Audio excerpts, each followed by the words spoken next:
Everyday objects designed to quietly mess with your mind. Let's get right into it. Number 10. The grocery store maze. Ever notice you can never just walk in, grab milk, and leave? That's not bad design. That's the whole point. Grocery stores put milk, eggs, and bread, the stuff everyone actually needs, as far from the entrance as physically possible. Why? Because the longer your legs are moving, the more your eyes are scanning, and the more your brain is quietly whispering, "Ooh, snacks." Stores also skip windows and clocks on purpose. No natural light, no time cues, nothing to remind you that you've been wandering the cereal aisle for 11 minutes, contemplating a brand of granola you've never bought in your life. Your sense of time just kind of dissolves. There's also the smell. That fresh bakery scent pumped near the entrance? Often artificial, piped through vents specifically to trigger hunger before you've even grabbed a cart.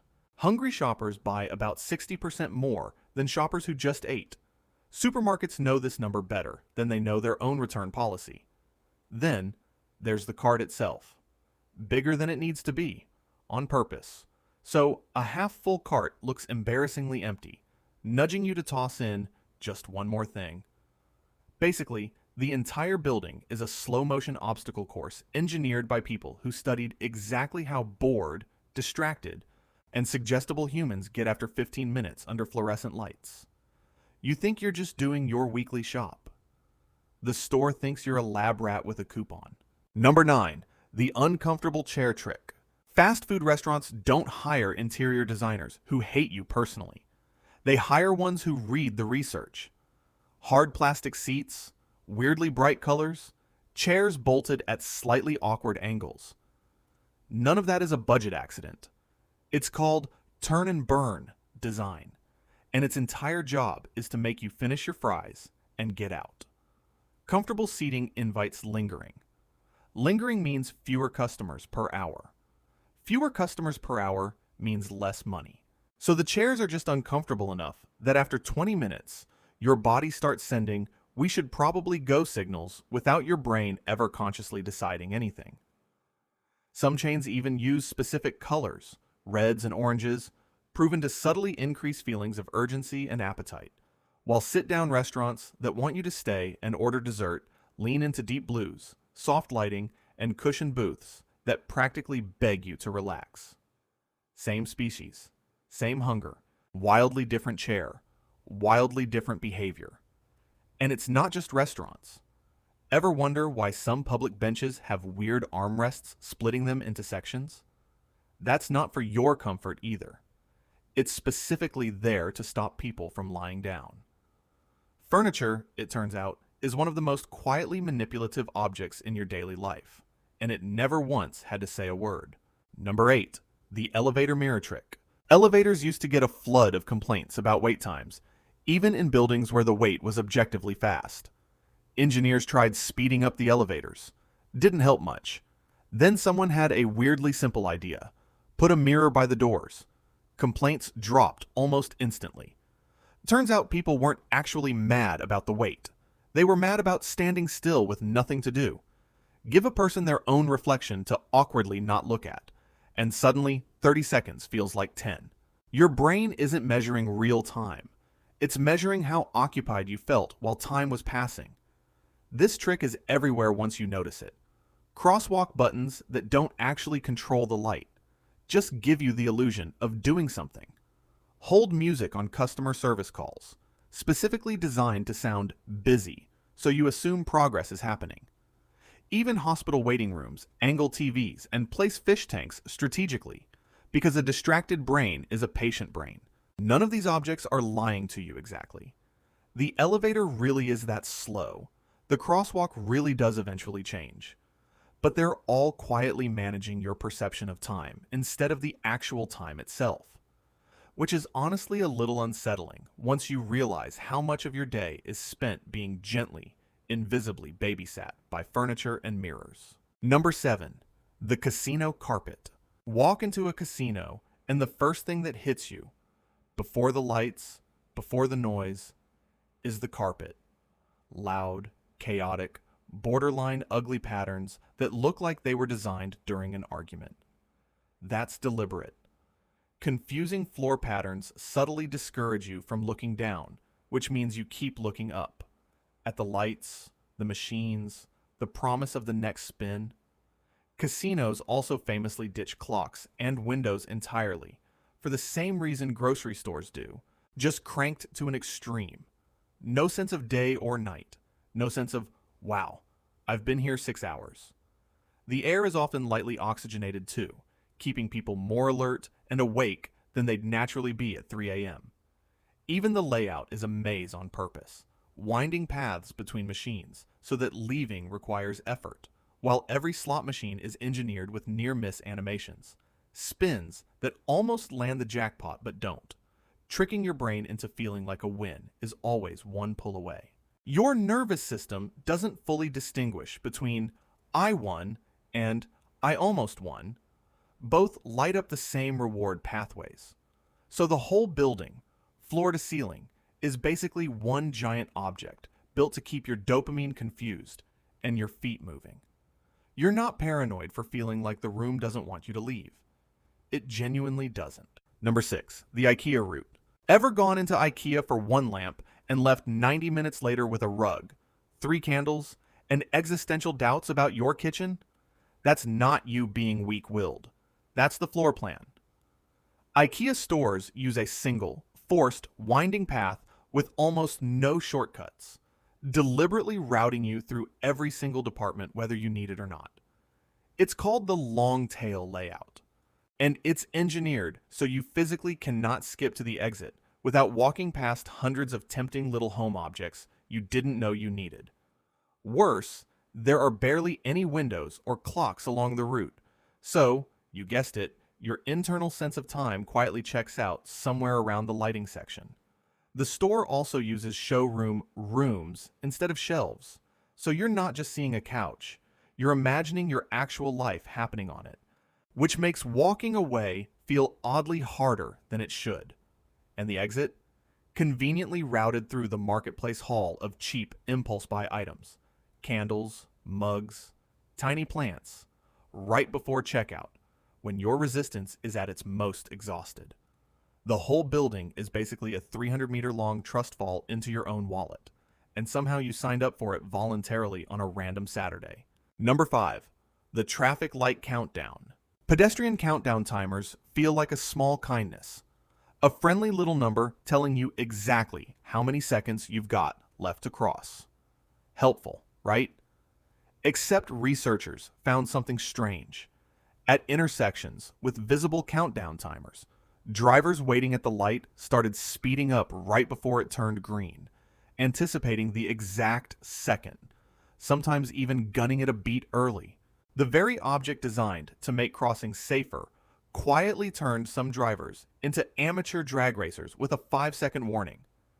It's a perfect example of how a tool built for one kind of behavior can accidentally train a completely different one, just by giving your brain more information than it knows what to do with. Give a human a countdown, and their instinct isn't prepare cautiously. It's optimize the exact moment of action, even when the action in question is 2 tons of moving metal. Some cities have since redesigned certain intersections to hide the countdown from drivers while keeping it visible only to pedestrians, specifically to undo the unintended side effect. A single blinking number meant to protect you ended up quietly reprogramming reaction times at intersections all over the world. Number 4, the restaurant menu trap. That one wildly overpriced steak sitting near the top of the menu?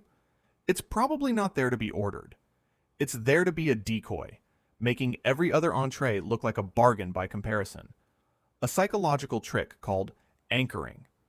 Menus also love ditching dollar signs entirely, because studies show diners spend noticeably more when prices are written as plain numbers instead of $24. Since the dollar sign quietly reminds your brain that money is literally leaving your body. Fancy descriptive language does even more heavy lifting than the food itself sometimes. Hand-selected, slow-roasted, farm-raised, chicken sells better, and tastes rated higher than the exact same chicken labeled just chicken, even when it's the identical dish coming out of the identical kitchen.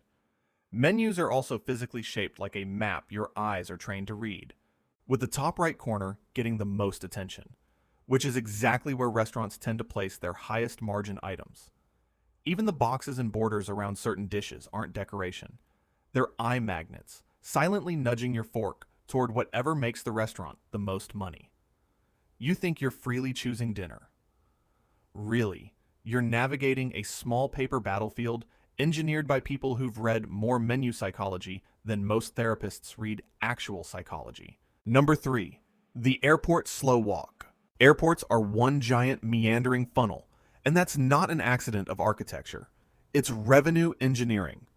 After security, the shortest route to your gate is almost never the actual route you're given. Instead, you're routed through duty-free shops, perfume counters, and snack kiosks, because a captive audience with nowhere to go and time to kill is basically a marketer's dream customer. There's a reason gate announcements are timed the way they are too, not too early. Or you'd sit calmly and not shop, not too late, or you'd sprint past everything in a panic. Airports also keep the lighting bright and slightly cold, proven to keep travelers more alert and awake, which conveniently means more browsing time instead of dozing off in a corner. Even the flooring changes, smoother, glossier tiles through retail zones, encouraging a slower, more relaxed strolling pace, while the tile texture near gates often subtly shifts to nudge you to pick up speed once boarding's close. Your feet are being quietly directed by the floor itself. And that boarding announcement about final call, often intentionally issued a few minutes before it's strictly necessary, creating just enough urgency to get stragglers moving without actually causing chaos.